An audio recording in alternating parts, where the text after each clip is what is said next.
Selamat pagi semua. Kembali lagi di mata kuliah saya, yaitu kita akan belajar mengenai teknik pemesinan fresh.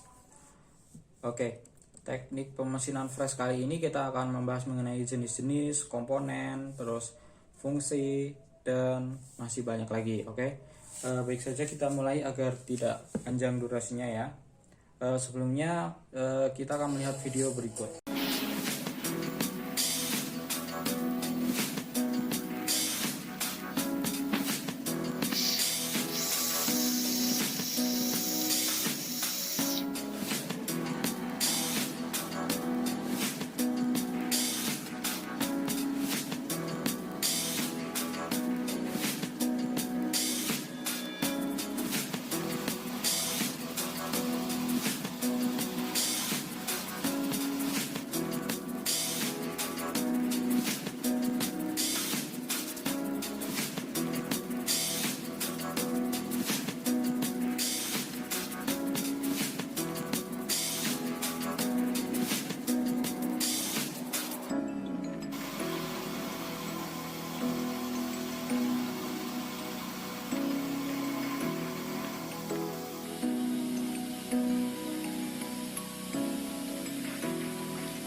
Video berikut merupakan gambaran dari mesin fresh dari segi pemakanannya. Jadi kita bisa memvisualisasikan diri dulu ya. Dan dapat disimpulkan bahwa mesin fresh adalah mesin perkakas yang dalam proses kerja pemotongannya dengan menyayat atau memakan benda kerja menggunakan alat potong bermata banyak yang diputar atau multi point counter. Jadi dalam mesin fresh itu sendiri kita dapat melihat bahwa teknik pemakanannya itu dari atas terus disemprotkan cooling dan nanti kita akan bahas lebih lanjut. Oke, materi yang pertama yaitu kompetensi dasar yang pecahnya mengenai apa sih bagian-bagian mesin fresh berdasarkan jenis dan fungsinya. Oke, dapat kita lihat pada gambar berikut terdapat banyak sekali komponen yang ada di mesin fresh. Yang pertama yaitu mesin base yang berfungsi sebagai pondasi mesin milling dan juga sebagai tempat pembuangan cairan pendingin bekas. Selanjutnya ada kolom mesin yang berfungsi sebagai penyangga atau tempat di mana suku cadang mesin berada. Yang ketiga yakni bagian ini memiliki dua lekukan ekor burung yang tegak lurus ya. Yang selanjutnya adalah saddle. Nah, ini berada di antara lutut dan meja mesin milling. Selanjutnya ada meja mesin yang berfungsi sebagai tempat mengikat benda kerja pada proses milling. Selanjutnya jelangan yang berada di atas kolom milling horizontal dan universal. Selanjutnya ada spindle yang berfungsi sebagai tempat memegang alat pemotong pada mesin fresh vertikal dan sebagai tempat penjunjung mesin fresh horizontal. Dan selanjutnya adalah punjung yang berfungsi sebagai perpanjangan spindle pada mesin fresh horizontal. Selanjutnya ada support arbor berfungsi menopang punjung agar gerakan punjung dapat stabil. Terus ada milling head yang berada di paling atas itu. Terus ram, motor penggerak yang berfungsi mengubah energi listrik menjadi energi mekanik. Ada handle dan masih banyak lagi pada bagian-bagian fresh. Nah, dapat dilihat sebagai di gambar berikut ya. Oke, selanjutnya yaitu ke kompetensi dasar yang kedua yaitu tentang handle-handle yang tersedia pada mesin fresh itu apa aja sih. Yang pertama ada bagian atas nih ada drilling dan tapping yang berfungsi untuk memposisikan mesin dalam bekerja untuk drilling dan tapping. Terus ada tombol stop atau emergency yang berfungsi untuk menghentikan proses kerja mesin. Selanjutnya ada tombol start yang berfungsi untuk memulai proses mesin. Nah, selanjutnya adalah di sini disebutkan bench drilling dan milling machine, yaitu handle pengatur kecepatan. Handle ini berfungsi untuk mengatur kecepatan. Kecepatan yang diatur itu sesuai hasil perhitungan. Jika hasil perhitungan ada yang sesuai dengan tabel, maka dapat disetting langsung sesuai hasil tersebut. Nah, di sini juga ada tabel ya, dapat dilihat. Oke, selanjutnya ada handle kedalaman. Handle kedalaman ini berfungsi untuk menggerakkan pisau fresh dan atau mata bor ke arah bawah dan atas. Jadi pahatnya itu dapat digerakkan ke bawah dan ke atas. Selanjutnya ada handle bore yang berfungsi untuk menggerakkan pisau fresh atau motor ke arah bawah. Jadi pisau freshnya atau bor atau pahatnya itu digerakkan, diputar, itu bisa ke bawah. Selanjutnya ada ragum yang berfungsi untuk mencekam benda. Selanjutnya ada handle meja sumbu X yang berfungsi menggerakkan meja fresh sumbu X. Jadi kerjanya itu diputar ke kanan dan ke kiri. Selanjutnya ada sumbu Y ya, sama cara kerjanya itu diputar dan menggerakkan sumbu Y. Nah, selanjutnya yaitu mengenai kompetensi dasar yang ketiga, yaitu jenis pekerjaan apa yang disyaratkan pada mesin fresh. Nah, yang pertama itu adalah end milling. End milling ini berotasi dari atas ya, terus membentuk fade direction dari ini tuh bergeraknya dari tengah. Jadi dari tengah motor gitu ke atas keluar. Terus yang kedua ada chamfer milling yang bergeraknya itu dari luar. Jadi dia itu membuat chamfer atau potongan agar sudutnya itu ya terdapat chamfer gitu ya. Dapat dilihat gambarnya, animasinya sebagai berikut ya. Selanjutnya ada face milling yang berfungsi untuk membuat facing. Jadi kita akan dapat meratakan bagian atasnya ya, dapat dilihat sebagai gambar. Selanjutnya ada drilling. Drilling itu sama dengan mengebor ya. Jadi benda tersebut dibor ke bawah gitu. Itu namanya drilling ya, dapat dilihat di gambar. Nah, sama kayak boring ya, tapi kalau boring ini ya sama, pemakanannya ke dalam namun dia itu berputar. Jadi lingkarannya itu, lubangnya itu lebih besar dibandingkan dengan drilling. Terus ada counter boring. Jadi counter boring ini membuat semacam center ya buat proses boring atau drilling. Selanjutnya ada counter skin, yaitu membuat lubang itu menjadi lebih skinning ya.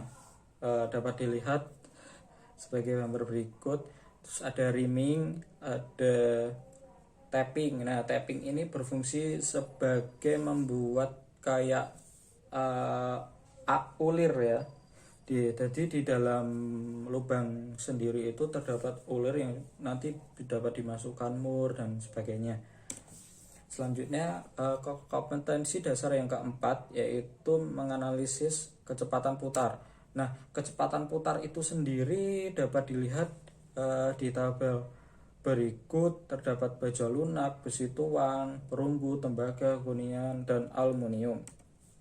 Selanjutnya kompetensi dasar yang kelima yaitu memahami alat potong atau pahat pada mesin fresh. Nah, dapat dilihat jenis-jenis mesin pahat ya, ada macam-macam sekali. Ada rocking, end milling, slab mill, cutter, end mill, bell mill, hollow mill, fast mill, dan lain-lain. Nah, alat potong yang digunakan pada waktu mengfresh ialah pisau fresh cutter. Nah, pisau ini umumnya terbuat dari HSS atau karbida ya.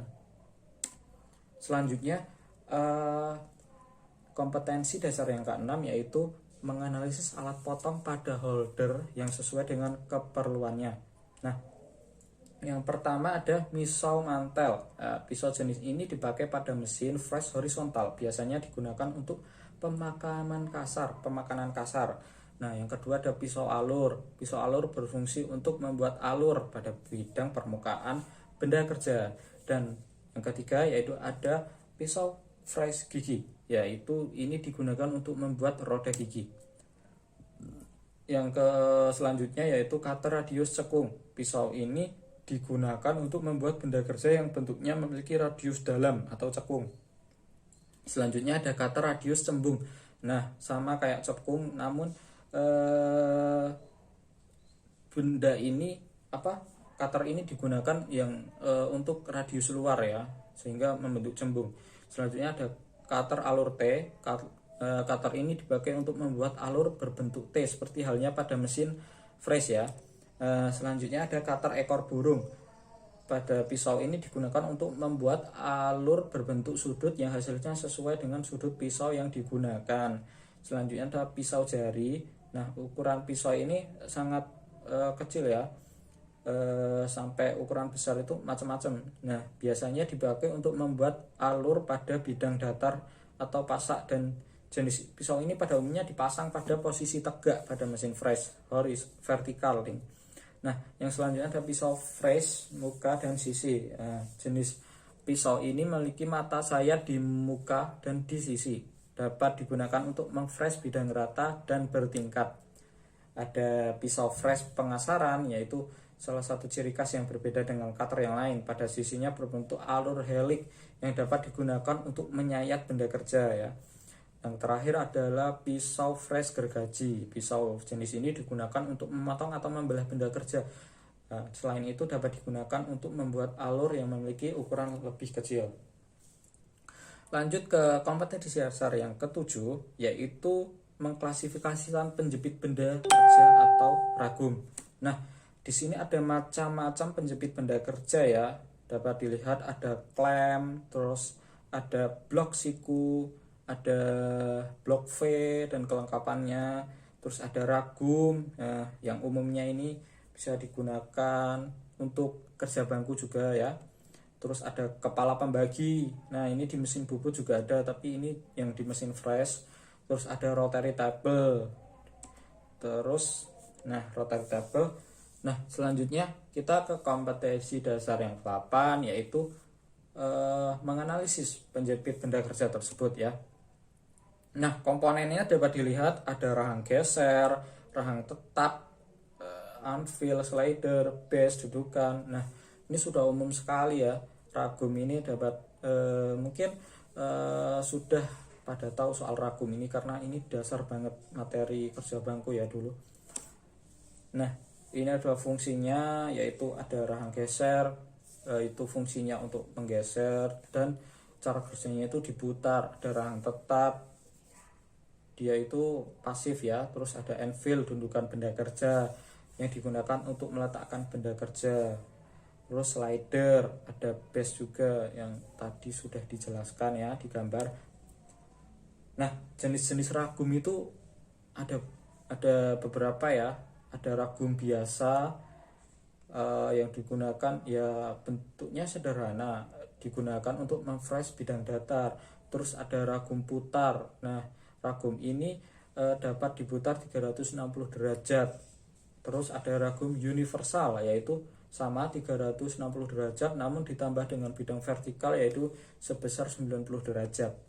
Nah, yang ke-9 kita lanjut ke KD9 ya, yaitu mengevaluasi parameter pemotongan fresh. Nah, parameter itu sendiri dapat dilihat pada gambar berikut ya, yaitu dapat dilihat benda kerja dengan W yang artinya lebar pemotongan, LW panjang, A kedalaman, terus ada pahat fresh yang bersimbol D yaitu diameter luar, jumlah gigi, KR sudut, dan mesin fresh sendiri yaitu N itu menunjukkan putaran, V itu menunjukkan kecepatan. Nah, ini dia parameternya ya. Terus untuk menentukan potong ada beberapa faktor yang perlu diperhatikan, yaitu yang pertama material benda kerja, material pisau, diameter pisau, kehalusan permukaan, dan kedalaman pemotongan.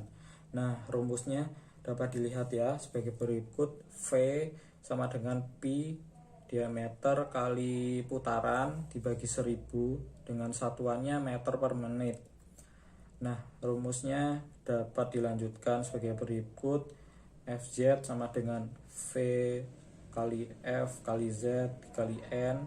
Waktu pemotongannya juga dapat dihitung melalui TC ya, artinya waktu.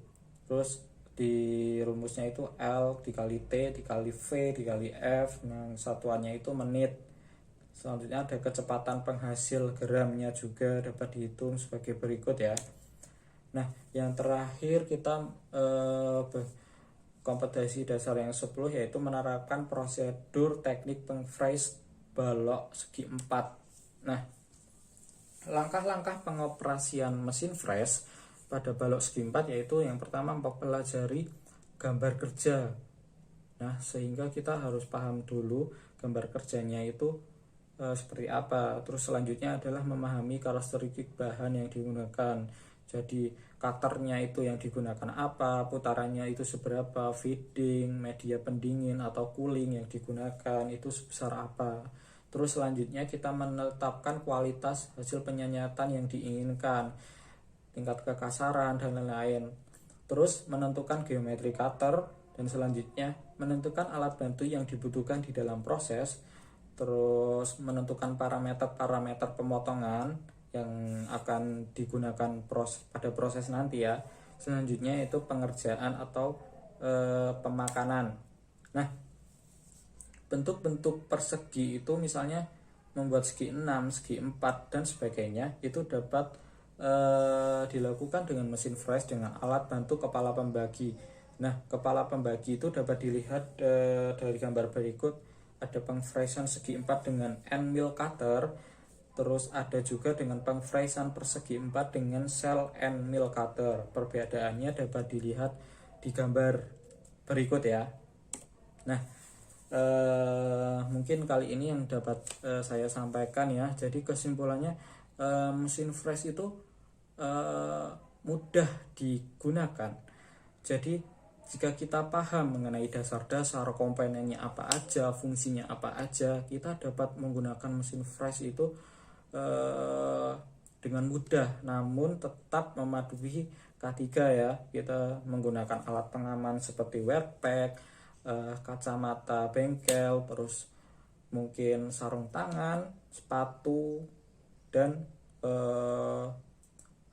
kita juga harus menyiapkan P3K ya. Jika ada terkendala terjadi kecelakaan, kita dapat melakukan pertolongan pertama tersebut. Nah, terima kasih sudah hadir dalam kelas ini. Selanjutnya kita lanjutkan pembahasannya pada pertemuan selanjutnya. Terima kasih. Wassalamualaikum warahmatullahi wabarakatuh. Salam ilmiah.